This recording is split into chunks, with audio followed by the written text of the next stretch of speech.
Hey everyone, welcome back. It looks like a lot of you have been asking for us to do a deep dive on critical race theory. And specifically, you want to know about how it connects to the idea of covert contracts and the way institutions have kind of changed over time. Right. So we found this really interesting book Okay. that tackles both of those things. Interesting. It's written by Conrad Riker. Okay. And actually the title of the book has been redacted. Oh, wow. It's kind of intriguing, right? It's pretty mysterious. Yeah. Yeah, what is it about? So one of the things that really jumped out at us Okay. was the book's main argument, which is that CRT, Okay. if it's taken to kind of like an extreme, Right. could actually be used to justify violence and even terrorism. Wow. Okay. What a That. bold statement, right? Yeah, that's a bold statement. Yeah. So how does the book actually back that up? Well, it uses a real world example, Okay. the case of Timothy Wilson, who was actually part of the Boogaloo Bois movement. Right. And Those guys are intense. he ended up facing charges for supporting terrorism. Oh, wow. The author makes it very clear that he doesn't endorse Wilson's actions at all. Right, of course not. But he presents this really compelling argument that Wilson's radicalization stemmed from a distorted understanding of critical race theory. Hold on, wait. Connecting CRT to the Boogaloo Bois, that's not something I've ever heard before. Right. It's an interesting connection. Yeah. So the book really digs into how the Boogaloo Bois, with their beliefs in the superiority of white culture, Right. and their, willingness to use violence to kind of uphold their own version of social order. Yeah, they have a very specific ideology, for sure. They have a very specific ideology, and it kind of aligns with some of the core tenets of CRT. Okay. But they're twisting it I see. in a way to fit their own worldview. So they're kind of seeing themselves as victims of a system. Exactly. It's rigged against them. Which is something that you see in CRT. Right. But their interpretation is, Kind of a misapplication. it's a dangerous misapplication of the ideas. Yeah, For sure. So it's not that CRT is like inherently promoting violence, Right. that it can be like It's about how it can be manipulated. interpreted and manipulated. Yeah, now. to justify those extreme actions. Exactly. That's a really important nuance. It is. Yeah. And the book really emphasizes Okay. understanding the full context of these really complex issues. Yeah. And avoiding those overly simplistic conclusions. This is already getting really interesting. Good. So, besides this extreme example of the Boogaloo Bois, Right. how else does this book kind of explore CRT's influence? Well, the book also examines language Okay. as a tool of ideology. Okay. And one example that it uses is the shift from alumni to graduates. Oh, yeah. I've definitely noticed that. Right. Yeah. Isn't that just about being more inclusive, though? On the surface, yes. Right. But the book argues that there's actually a much deeper layer to consider. Okay. It suggests that these types of language changes, while appearing well-intentioned, can act as distractions from more fundamental issues. Okay. So it's like, Like putting a new coat of paint uh-huh. on a house with a crumbling foundation. I see what you're saying. It might look better cosmetically, Yeah. but it's not addressing the real problem. Gotcha. So what's the book's issue with using graduates instead of alumni? Well, the book actually digs into the etymology of alumni Okay. and traces it back to the Latin alumnus, which means foster son. Interesting. And it argues that the push to replace this term is part of a larger trend Okay. of erasing traditional language Okay. and replacing it with vocabulary that prioritizes certain identities and perspectives over others. Interesting. So it's less about the specific words themselves and more about what those words represent. Exactly. Yeah, and the motivation behind the change. Exactly. That's fascinating. And this theme of language as a vehicle for ideology actually runs throughout the book. Yeah. It's about recognizing how seemingly minor alterations in language Right, yeah. can have these profound cultural and societal implications. That's a really good point. Yeah. So if these language shifts are like distraction, Right. what does the book see as the core issues that need to be addressed then? Well, one area the book tackles is the phenomenon of safe spaces on college campuses. Oh, yeah. Those environments. That was a big topic when I was in college. For sure. Yeah. I remember some pretty heated debates about whether they were actually beneficial or harmful. Yeah. And what's interesting is the book takes a pretty critical stance on them. Okay, how so? It views safe spaces as places where Everything. individuals, rather than confronting potentially uncomfortable ideas head on, Yeah. treat into these echo chambers Right. where their existing beliefs are just reinforced rather than challenged. So they're basically avoiding any sort of intellectual discomfort. Exactly. Yeah, instead of developing the resilience to actually engage with different perspectives. It's exactly right. That's the compelling argument for sure. And the book really argues that this kind of intellectual avoidance Okay. actually hinders personal growth Yeah. and a deeper understanding of the world. Right. Yeah. So you've got these language changes, Yeah. the safe spaces. Right. What else is the book critiquing here? Well, it also delves into the Black Lives Matter movement Okay. and how it intersects with social media activism. So that's definitely a hot button issue. Yeah, it is. What's the perspective there? So it examines how social media campaigns, Okay. particularly those associated with BLM, Right. can be incredibly effective at spreading awareness and mobilizing people. Yeah, no, that's true. Yeah. I mean, social media can be a really powerful tool for driving social change. Absolutely. Yeah. However, the book also raises a cautionary flag here, Okay. suggesting that these online movements, Uh-huh.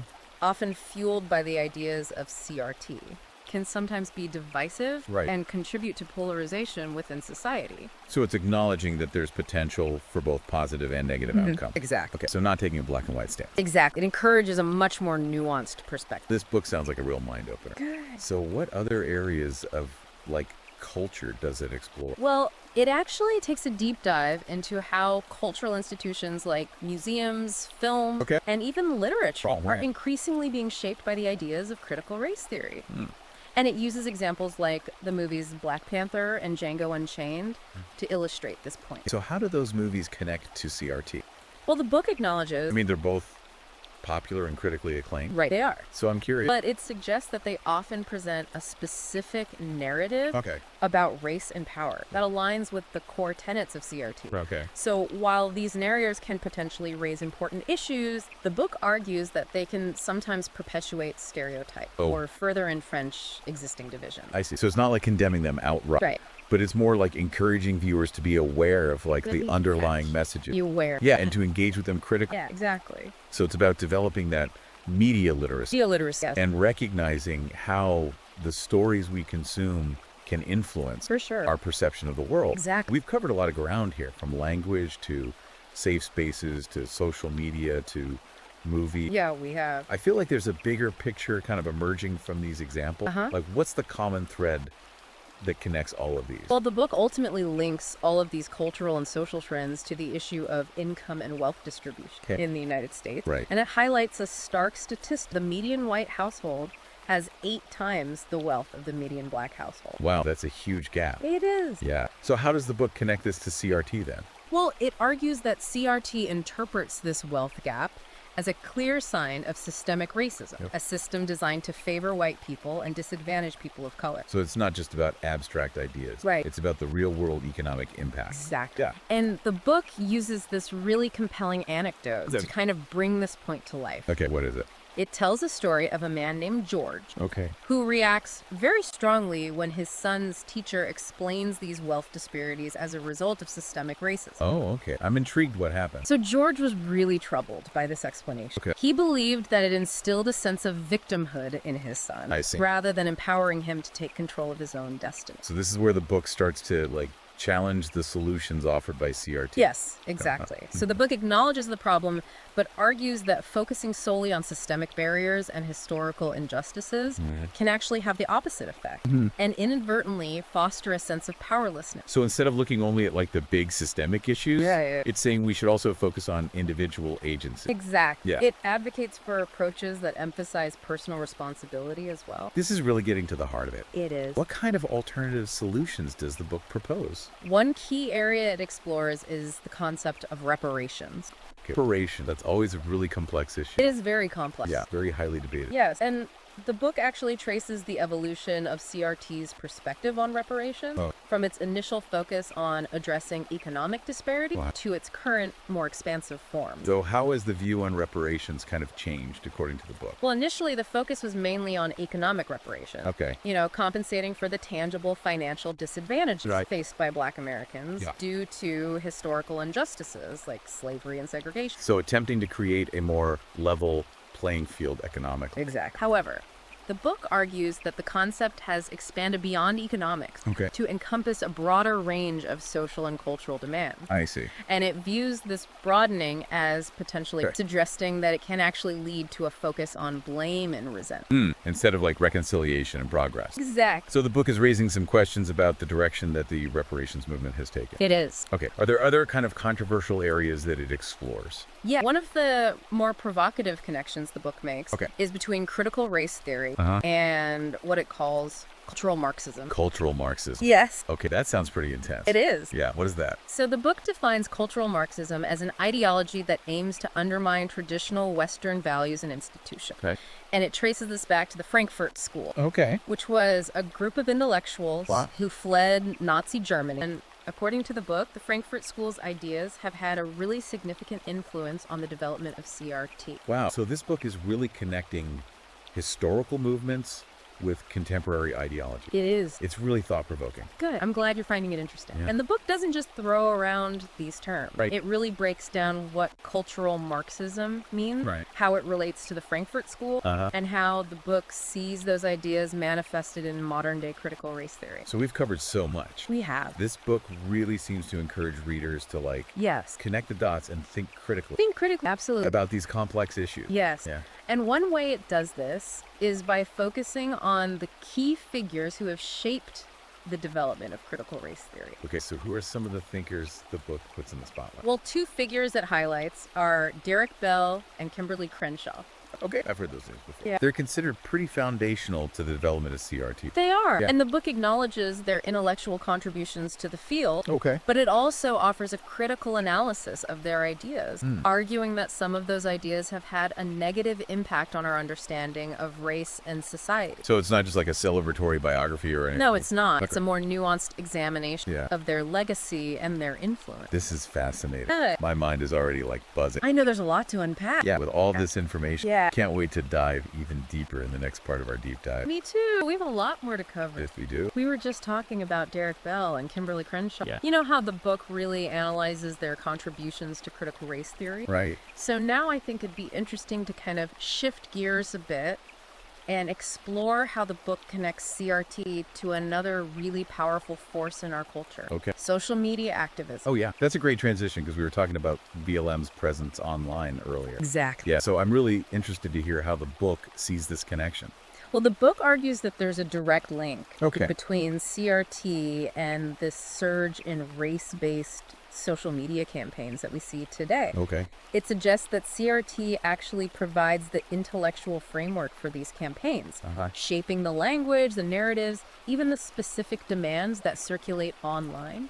So it's not just random hashtags and trending topics. Yeah. There's like a deeper ideological foundation Exactly. that's driving these movements. There is, and the book really encourages readers to look beyond the surface, Okay. to consider the ideas that underpin these online campaigns. That's fascinating. It is. Yeah, to see how CRT has moved from academic circles into kind of like the mainstream Right. through the power of social media. Exact, through social media. That makes sense. Mm-hmm. Social media has become such a dominant force in shaping public discourse Absolutely. and mobilizing people around these different causes. For sure. Yeah. And the book uses the Black Lives Matter movement Oh, yeah. as a prime example. Right. It acknowledges BLM's effectiveness in raising awareness about police brutality and racial injustice. Right, or- But it also raises concerns about the potential for these kinds of online movements Right. to exacerbate existing division Right. and promote a culture of blame and victimhood. Okay, so it's not about blindly supporting or condemning these movements. Right. It's about recognizing the complexity, Exactly. the potential for both the positive and the negative. Right. It promotes critical thinking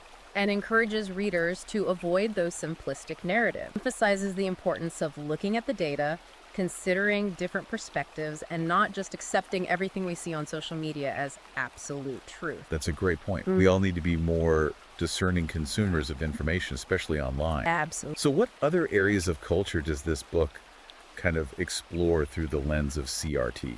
Well, it dives deep into the world of cultural Okay. museums, film. Museums? Yeah, that's right. Yes, I museums. always thought of museums as places for preserving history Right. and showcasing artifacts. Right, that's the traditional view. Yeah. How does CRT fit into that? Well, the book argues that museums are increasingly being used as platforms Okay. to promote specific narratives about race and power, narratives that align with the core tenets of CRT. Okay. And it suggests that this shift is actually changing the way history is presented and interpreted, Okay. often emphasizing stories of oppression and victimhood. So it's not just about what artifacts are displayed, but about the context in which they're presented. Exactly. And the stories that are told about them. You got the book encourages readers to be aware of these subtle shifts in perspective. Okay. And to engage with museum exhibits with a critical eye. It's like that saying, history is written by the victors. Exactly. Yeah, the way history is presented definitely influences how we understand it. For sure. And the book argues that, in a way, CRT is attempting to reframe history from the perspective of those who have historically been marginalized or oppressed. That's an interesting point. Yeah. Okay, so we talked about museum, but about film. How does the book see CRT's influence on the movie industry? Well, the book highlights this growing number of films that center on themes of race, social justice, and identity politics. Right. And it uses examples like Black Panther and Django Unchained to illustrate this trend. Those are both really popular and critically acclaimed movies. They are. Yeah, I'm curious to hear what the book's take is. So the book acknowledges that these films can be entertaining and even thought-provoking, Right. but it also suggests that they often promote a very specific narrative about race and power that aligns with CRT. Okay. So while those narratives can be important, they can also, in some cases, perpetuate stereotype or reinforce existing division. So it's not about saying these movies are bad or that people shouldn't watch them. Right. It's about being aware of the underlying messages. Be aware of the messages. Yeah, and engaging with them critically. Yes. It's all about media literacy. Media literacy. And recognizing that the stories we consume have the power to shape our perceptions of the world. Exactly. The book encourages us to ask questions like, who made this film? Right. What message are they trying to convey? Exactly. And how does this narrative align with or challenge my own beliefs? Those are great questions. This is great. It's making me think more critically about the movies I watch Good. and the messages they might be sending. That's the idea. Okay, so we've got museums, film. What about literature? How does CRT factor into the world of books? Well, the book argues that CRT has had a major impact on the literary landscape, influencing both what gets published and how it's received. It points to the growing popularity of books that explore themes of race identity and social justice, often written from the perspective of marginalized voices. So it's not just about the content of the books, but about whose stories are being told and who's doing the telling. And who's doing the telling? The book suggests that CRT has shifted the focus of the literary world, tising narratives that challenge traditional power structures and center the experiences of those who have been historically silenced or ignored. That reminds me of the whole debate about diversity in literature. Right.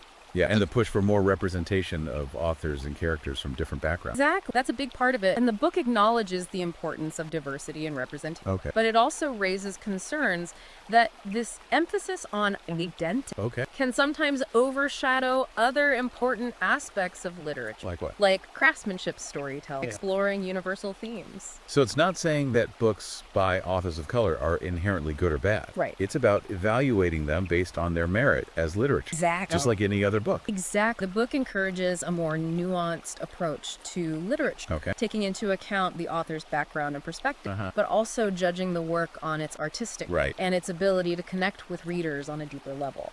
This is making me think differently about how I choose the books I read and the factors that kind of influence those choices. Yeah, it's all about being more intentional about how we engage with culture and media. Okay, so we've covered social media, museum, films, literature. We've covered a lot. It seems like CRT is influencing not just our institutions, but our everyday lives. It is. And how we see the world around us. It really is. And the book argues that this pervasive influence of CRT isn't always a positive thing. It acknowledges that CRT raises important issues about race and injustice, but it also suggests that it can sometimes lead to division, resentment, and a focus on blame rather than solutions. So we're moving beyond simply describing the influence of CRT and starting to evaluate its impact. Yes. Like asking whether it's ultimately a force for good or for ill. Exactly. And the book doesn't shy away from proposing alternative approaches to understanding and addressing race and inequality. What are some of those? Well, it argues that instead of focusing on group identity and systemic oppression, we should prioritize individual responsibility, personal growth, and a commitment to building a more just and equitable society for all. That sounds really interesting. I'm eager to hear more about the book's alternative solutions. We're talking about the book's call for solutions that move beyond like blame and division. Right. It sounds like it's offering a whole new way of thinking about these issues. It is one concept the book really dives into is cultural hegemony, which might sound a bit Cultural hegemony? Yeah. It's a new one for me. Yeah, but it's actually very relevant to how we understand power dynamics in society. Okay, break it down for me. What does that even mean? So think of it this way. Cultural hegemony refers to how the dominant groups in society maintain their power, not just through force or obvious control, but by subtly shaping the narratives and ideas Right. that influence how we see the world. So it's like a behind-the-scenes power structure. Exactly. Where the dominant group kind of gets to shape our understanding of reality. Yes. Without us even realizing it. Exactly. How sneaky. The book argues that CRT sees cultural hegemony as a key mechanism by which things like systemic racism operate. For instance, it suggests that white supremacy is perpetuated, Okay. not just through overt discrimination, Right. but also by controlling institutions, media education, Wow. even the language we use. It's like everyone. It's pervasive. Yeah. It's everywhere. That makes a lot of sense. It's about recognizing how those power dynamics can operate on a much deeper, Yes. more subtle level. Yes, much more subtle. Okay, so the book is raising concerns about how CRT kind of frames this issue of power and influence. It is. What does it offer as an alternative perspective? Well, instead of focusing on cultural hegemony Okay. and feeling trapped by these invisible power structures, Uh-huh. the book suggests we should focus on building our own cultural capital Okay. and creating our own narratives. So it's about reclaiming our agency Exactly. and feeling empowered to shape our own destiny Yes. rather than being defined by a system that seems rigged against us. Exactly. That's a really empowering message. It is. But how do we actually go about doing that? How do we build our own cultural capital and create our own narratives in like a practical sense? Well, the book offers several strategies. For example, supporting alternative media outlets Okay. and cultural institutions that represent diverse voices. Okay. Engaging in constructive dialogues about race and inequality with people who hold different views, Right. and even being mindful of the language we use Right. and the stories we choose to consume and share. So it's about being active participants in shaping the culture around us, Exactly. rather than just passively absorbing whatever narratives are being pushed by those dominant groups. Exactly. This has been such an insightful deep dive. Oh, good. I'm glad. We've covered so much the core concepts of CRT, its impact on everything from our institutions to our daily lives, Yes. its potential drawbacks, and the book's alternative solution. It's a lot. Now my mind is swirling with all these new ideas. No, right? This book really is a thought-provoking exploration It is. of these complex and often controversial issues. Sure. It doesn't offer easy answers, but it pushes us to engage with these topics Yeah. in a more nuanced and critical way. It's definitely not about blindly accepting or rejecting CRT. Right, It's about understanding its strengths and weaknesses. Exactly. Its potential for both good and bad. for sure. And ultimately, it's about figuring out how we can move forward as a society Yes. in a way that addresses the very real issues of race and inequality, Right. while also promoting unity, understanding, and progress. That's the weak. It's definitely a conversation we need to be having. It is. And this book provides a great framework for that conversation. It does, full of information, insights, and perspectives Yeah. that can help us navigate these complex and sensitive issues. I highly recommend it to anyone who wants to explore these ideas further. Me too. And remember, the title is Redacted, Right. which just adds to the mystery. Oh, it's in the mystery. You can find it on Amazon Kindle and Google Play Books. Check it out. All right, and that wraps up another deep dive. Until next time.